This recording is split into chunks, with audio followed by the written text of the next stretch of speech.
ఈరోజు జనగవడం జరిగింది. తప్పకుండా బీఆర్ఎస్ పార్టీ అనేది బోత్ నియోజకవర్గంలో అదేవిధంగా ఆదిలాబాద్ నియోజకవర్గంలో 50% ఈరోజు ఖాళీదని చెప్పి ఈ సందర్భంగా గుర్తిస్తాం. రైట్, మీరు చెప్పండి సార్, మీరు ఎందుకు? ఈరోజు ఆదిలాబాదే కాదు యావత్ తెలంగాణ రాష్ట్రం అంతా కూడా కాంగ్రెస్ వైపు చూస్తున్నది. మరి ఈ దేశంలో కాంగ్రెస్ పార్టీ వస్తేనే ఇక్కడ దళిత బడుగు బలహీన వర్గాలకు న్యాయం జరుగుతున్న ఉద్దేశంతోనే ఈరోజు కాంగ్రెస్ పార్టీ బలపడుతున్నది. దాంట్లో భాగంగానే ఆదిలాబాద్ జిల్లాలో మరి కంది శ్రీనివాసరెడ్డి గారి నాయకత్వంలో ఈ ఆదిలాబాద్లో గతంలో 20,000 ఓట్లు వచ్చేటి. ఈరోజు కంది శ్రీనివాసరెడ్డి గారు రాగానే 49,000 ఓట్లు వచ్చినాయంటే ఎంత బలం పెరిగిందనేది మాకు అర్థమవుతున్నది. మరి రేపు పార్లమెంట్లో కూడా ఆదిలాబాద్ పార్లమెంట్ అత్యధిక మెజార్టీ తీసుకొచ్చేది మా కంది శ్రీనివాస్ అన్న ఆధ్వర్యంలోనే అధిక మెజార్టీ తీసుకోవడానికి సిద్ధంగా ఉన్నాం మేమంతా కూడా. మరి ఈరోజు ఆదిలాబాద్లో కాంగ్రెస్ పార్టీకి సరైన నాయకత్వం లేకపోవడము, సరైన ఆదుకునే నాయకులు లేకపోవడం వల్లే పార్టీ వెనుకబడడం జరిగింది. దాంట్లో భాగంగా ఈరోజు రామన్న ఏదైతే నాకు ఎదురు లేదనుకున్నాడో, ఎప్పుడైతే కంది శ్రీనివాస్ అన్న రాగానే అటు మా కంది శ్రీనివాస్ అన్నను చూసి ఇటు శంకరు, అటు బీజేపీ నాయకుడు శంకరు మరియు ఇటు రామన్న ఇద్దరు కూడా ఒక్కరిసారి వాళ్ళు భయపడి ఒకరికొకరు సహకరించి గెలుపు నైతికంగా మా సీనన్నదే, కానీ వాళ్ళిద్దరు కూడా లోపాయికి ఒప్పందం చేసుకొని ఈరోజు మా కంది శ్రీనివాస్ అన్నను అతి స్వల్ప ఓట్లతో ఓడిపోవడం జరిగింది. కానీ నైతిక విజయం మా సీనన్నదే. మరి రాబోయే పార్లమెంట్లో మాత్రం అత్యధిక మెజార్టీ మా ఆదిలాబాద్ నియోజకవర్గం నుంచే ఉంటుందని మేము కోరుకుంటున్నాం. మరి అదే విధంగా ఈరోజు టిఆర్ఎస్ ప్రభుత్వం దళితులకు దళిత బంధు అని చెప్పారు. దళితులకు ఎంతమందికి ఇచ్చిన వాళ్ళు?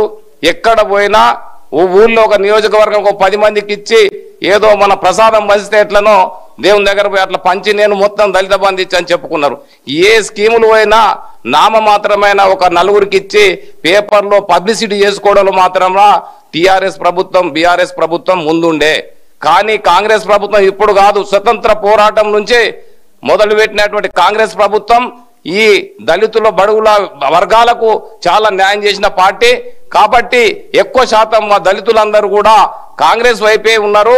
కాంగ్రెస్ వైపు ఎక్కడైనా బీఆర్ఎస్ లో ఉన్న వాళ్ళు కూడా మొన్న కాంగ్రెస్ పూర్తి సపోర్ట్ చేసి ఈ కాంగ్రెస్ ప్రభుత్వం వస్తే తప్ప మనకు వేరే మార్గం లేదు. ఎక్కడ పోయినా గ్రామాలలో ఇందిరమ్మ ఇల్లు కనిపించేది మా దళితులకు ఓన్లీ కాంగ్రెస్ పార్టీ ఇచ్చిన ఇల్లే. ఎందుకంటే అటువంటి ఒక కాంగ్రెస్ ప్రభుత్వం ఇందిరమ్మ ఇల్లు మళ్ళా రాజ్యం రావాలనే ఉద్దేశంతో ఈరోజు కాంగ్రెస్ పార్టీ ఈ రాష్ట్రంలోనే కాదు ఈ దేశంలో కూడా బలపడే అవకాశాలు ఉన్నాయి. తప్పకుండా రాబోయే రోజుల్లో రాహుల్ గాంధీ గారు కూడా రేపు దేశ ప్రధాని కాబోతున్నారు. రేపు రాబోయే రోజుల్లో మా సీనన్న కూడా రేపు రాబోయే నెక్స్ట్ ఎలక్షన్లో అయినా మంత్రి కాబోతారని నేను ఈ ముఖంగా తెలియజేస్తున్నాను. రైట్, మనతో మాట్లాడేందుకు ఆదిలాబాద్ ఇన్ఛార్జ్ కంది శ్రీనివాసరెడ్డి గారు ఉన్నారు. వారిని అడిగి తెలుసుకునే ప్రయత్నం సార్. చెప్పండి, మీకు వలసలు మాత్రం బాగా పెరిగే కాంగ్రెస్ పార్టీలో మీ మీద మరింత బాధ్యత పెరగబోతుంది. ఈ బాధ్యత ఏ విధంగా ఉండబోతుంది? ఆదిలాబాద్ ప్రజలకు ఏం చేయబోతున్నారు? ఒకటే అండి, ఇది వలసలు అనుకోవడం కంటే ఆదిలాబాద్ అభివృద్ధి కోసం రాజకీయ పునరేకీకరణ, అందరూ ఒకే ప్లాట్ఫామ్ మీదకి వచ్చి రేవంత్ రెడ్డి గారి నాయకత్వంలో కాంగ్రెస్ పార్టీ నాయకత్వంలో ఆదిలాబాద్ జిల్లా ఆదిలాబాద్ నియోజకవర్గం అభివృద్ధి చేసుకోవడం అనేటువంటి ఏకైక లక్ష్యంతో అనేక పార్టీలలో ఉన్నటువంటి సీనియర్ నాయకులు ఈరోజు కాంగ్రెస్ పార్టీలో చేరడం జరుగుతోంది. మా ఆదిలాబాద్ అసెంబ్లీ నియోజకవర్గానికి చెందినటువంటి అత్యంత సీనియర్ నాయకులు కష్టజీవులు అయినటువంటి శ్రీ గంగారెడ్డి గారు అట్లనే పోతారెడ్డి గారు ఇద్దరు కూడా ఈరోజు కాంగ్రెస్ పార్టీలోకి రావడం, రేవంత్ రెడ్డి గారి నాయకత్వంలో ఆదిలాబాద్ అభివృద్ధి జరుగుతుందని నమ్మి ప్రజాపాలనకి పునాది వేస్తూ వాళ్ళని సాదరంగా పార్టీలోకి వచ్చినందుకు నేను సాదరంగా ఆహ్వానిస్తున్నా, నిజంగా అభినందిస్తున్నా. ఇలాంటి రాజకీయ పునరేకీకరణ కోసం మేము ఎంత దాకైనా పోతాం. మా అందరి ఇన్ని రోజులు కూడా జెండాలు వేరైనా మా ఎజెండా ఒకటే ఉండే, ఆదిలాబాద్ అభివృద్ధి. వారు వేరే పార్టీలో ఉన్నా కూడా వాళ్ళ గుండె లబ్డబ్ కొట్టుకున్నది ఆదిలాబాద్ ప్రాంతం అభివృద్ధి చెందాలా, ఆదిలాబాద్ ప్రజల అభివృద్ధి చెందాలా. అత్యంత వెనుకబడి ఉన్నటువంటి ప్రాంతమైనటువంటి ఆదిలాబాద్లో పారిశ్రామికీకరణ లేకపోవడం కానీ, ఇప్పుడు మా పక్క జిల్లా చంద్రపూర్ జిల్లా ఉంటుంది. మా ఆదిలాబాద్ జిల్లాలో ఉన్నటువంటి సున్నపురాయి నిక్షేపాల కంటే కూడా చాలా తక్కువ సున్నపురాయి నిక్షేపాలు, లైమ్ స్టోన్ డిపాజిట్స్ ఉన్నా కూడా అక్కడ 5 సిమెంట్ ఫ్యాక్టరీలు ఉన్నాయి. కానీ మా ఆదిలాబాదులో ఒక్క సిమెంట్ ఫ్యాక్టరీ కూడా లేకపోవడం, ఇదంతా కూడా ఇన్ని రోజులు పాలకులు మా మీద చూపించినటువంటి వివక్ష అనుకోవచ్చు.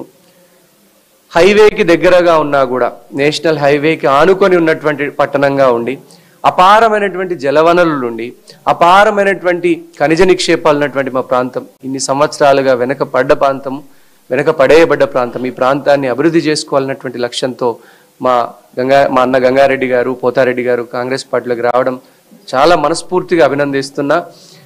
ఇదంతా కూడా వలసలు అనలేకంటే రాజకీయ పునరేకీకరణ అనడం కరెక్ట్ వర్డ్ అవుతుందని నా ఉద్దేశం. చెప్పండి, మీరు క్షేత్రస్థాయిలో ఉండి ఫైట్ చేశారు.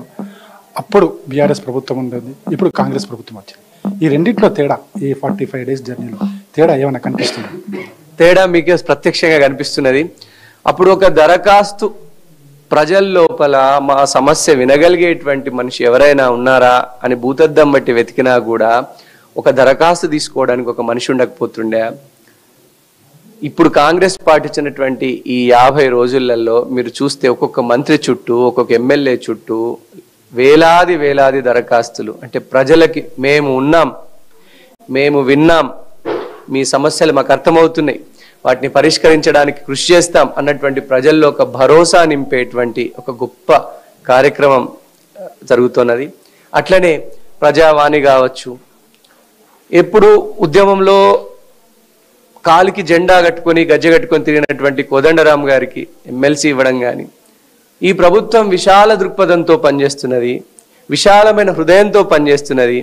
ఎవరైతే ఆ రోజు బీఆర్ఎస్ పాలనలో అనగదొక్కబడ్డారో, అణిచివేయబడ్డారో వారందరికీ కూడా ఒక గొప్ప శక్తినిచ్చి తెలంగాణ సమాజాన్ని అందరినీ కూడా ఒక పునరేకీకరణ కింద, ఒక ప్లాట్ఫామ్ కిందకి తీసుకొచ్చి మళ్ళీ తెలంగాణ ఇచ్చింది కాంగ్రెస్ పార్టీయే, తెలంగాణని పునర్నిర్మించేది కాంగ్రెస్ పార్టీయే. రేవంత్ రెడ్డి గారి నాయకత్వంలో, మిగతా మంత్రుల నాయకత్వంలో అద్భుతమైనటువంటి ప్రగతి చేస్తామన్నటువంటి భరోసాని ఈ 50 రోజులలో కల్పించగలిగింది. శాసనసభ సమావేశాలను మీరు చూడవచ్చు.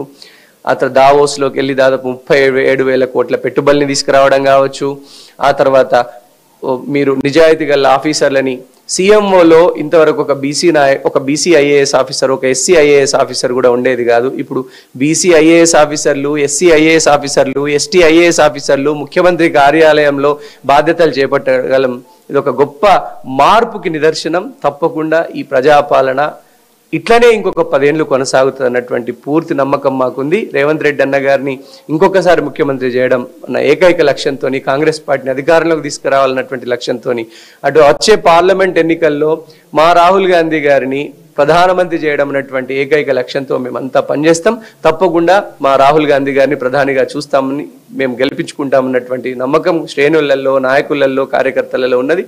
దాన్ని చేసి చూపిస్తాం. ఎన్నికలు ఉండబోతాయి అనుకోవచ్చా? ఖచ్చితంగా అండి. నేను ఒకటే చెప్తా ఉన్నా, టిఆర్ఎస్ పార్టీలో, బీఆర్ఎస్ పార్టీలో కానీ బీజేపీలో ఉన్నటువంటి గ్రామ స్థాయి, మండల స్థాయి కార్యకర్తలు, మంచి నాయకులు, శ్రమ చేయగలిగి ఉండి, టాలెంట్ ఉండి అనగదొక్కబడ్డ వాళ్ళందరి గొంతుక కాంగ్రెస్ పార్టీ కాబోతున్నది. ఆదిలాబాద్ అసెంబ్లీ నియోజకవర్గంలో మంచి నాయకులందరికీ కూడా నేను చేతులు జోడించి నమస్కరిస్తూ సాదర స్వాగతం పలుకుతున్న. కాంగ్రెస్ పార్టీలోకి రండి, మీకు మంచి భవిష్యత్తు ఉంటుంది. ఆదిలాబాద్ అభివృద్ధి ఏకైక ఎజెండాగా ఒక రాజకీయ పునరేకీకరణ చేసి అద్భుతమైనటువంటి ఎజెండాతో మన హక్కులు సాధించుకుందాం. ఈ రోజు కాకపోతే మరెప్పుడు మన హక్కులు సాధింపబడవు. ప్రజలందరినీ కూడా చైతన్యవంతుల్ని చేయడానికి గంగారెడ్డి గారు లాంటి వాళ్ళని, పోతారెడ్డి గారు లాంటి మంచి నాయకులందరినీ కూడా సాదరంగా గ్రామ స్థాయిలో, మండల స్థాయిలో ఉన్నటువంటి నాయకులందరినీ కూడా కాంగ్రెస్ పార్టీలకి ఆహ్వానిస్తా ఉన్నాం. ఈ చేరికలు, ఈ పునరేకీకరణ నిరంతర ప్రక్రియ జరుగుతూనే ఉంటుంది. రైట్, చూస్తున్నాం కదా, ఏదైతే ఆదిలాబాద్ అభివృద్ధి కోసం ఈ చేరికలు అనేవి కొనసాగుతాయి. ఖచ్చితంగా ఆదిలాబాద్ అభివృద్ధిని తాము చేసి చూపిస్తామని చెప్పేసి కంది శ్రీనివాసరెడ్డి గారి ఆధ్వర్యంలో మొత్తం ఇప్పుడు చేరికలు ఎవరైతే చేరారో వాళ్ళంతా కూడా హామీ ఇవ్వబోతున్నారు. రైట్.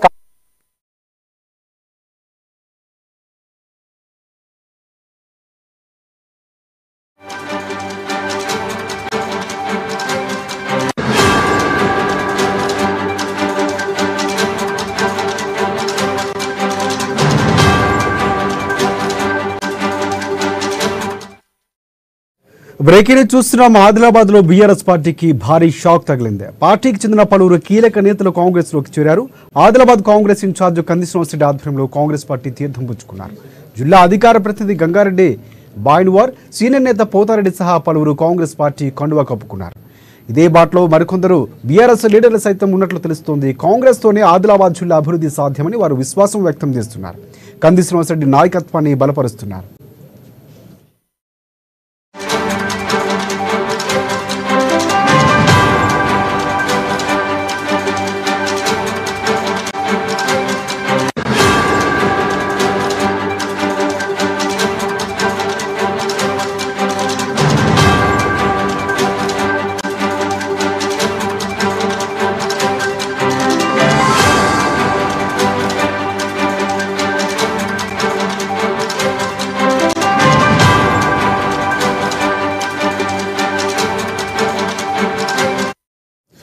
బ్రేకింగ్ చూస్తున్నాం. ఆదిలాబాద్ లో బీఆర్ఎస్ పార్టీకి భారీ షాక్ తగిలింది. పార్టీకి చెందిన పలువురు కీలక నేతలు కాంగ్రెస్ పార్టీలోకి చేరారు.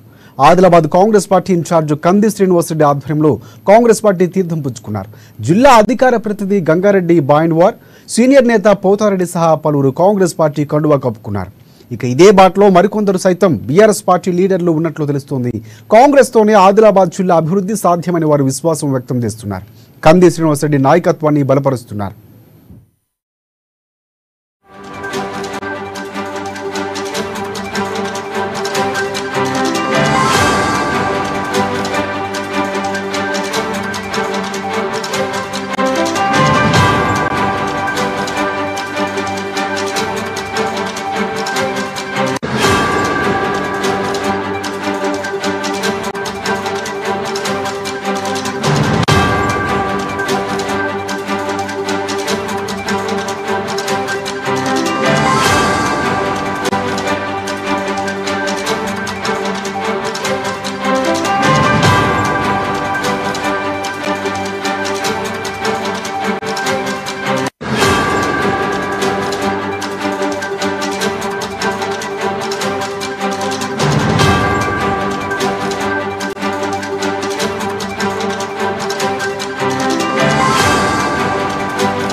బ్రేకింగ్ చూస్తున్నాం. ఆదిలాబాద్ లో బీఆర్ఎస్ పార్టీకి భారీ షాక్ తగిలింది. పార్టీకి చెందిన పలువురు కీలక నేతలు కాంగ్రెస్ పార్టీలోకి చేరారు. ఆదిలాబాద్ కాంగ్రెస్ పార్టీ ఇన్ఛార్జ్ కంది శ్రీనివాసరెడ్డి ఆధ్వర్యంలో కాంగ్రెస్ పార్టీ తీర్థం పుచ్చుకున్నారు. జిల్లా అధికార ప్రతినిధి గంగారెడ్డి బాయిన్వార్, సీనియర్ నేత పోతారెడ్డి సహా పలువురు కాంగ్రెస్ పార్టీ తీర్థం పుచ్చుకున్నారు. ఇక ఇదే బాటలో మరికొందరు సైతం బీఆర్ఎస్ లీడర్లు ఉన్నట్లు తెలుస్తోంది. కాంగ్రెస్ తోనే ఆదిలాబాద్ జిల్లా అభివృద్ధి సాధ్యమని వారు విశ్వాసం వ్యక్తం చేస్తున్నారు. కంది శ్రీనివాసరెడ్డి నాయకత్వాన్ని బలపరుస్తున్నారు.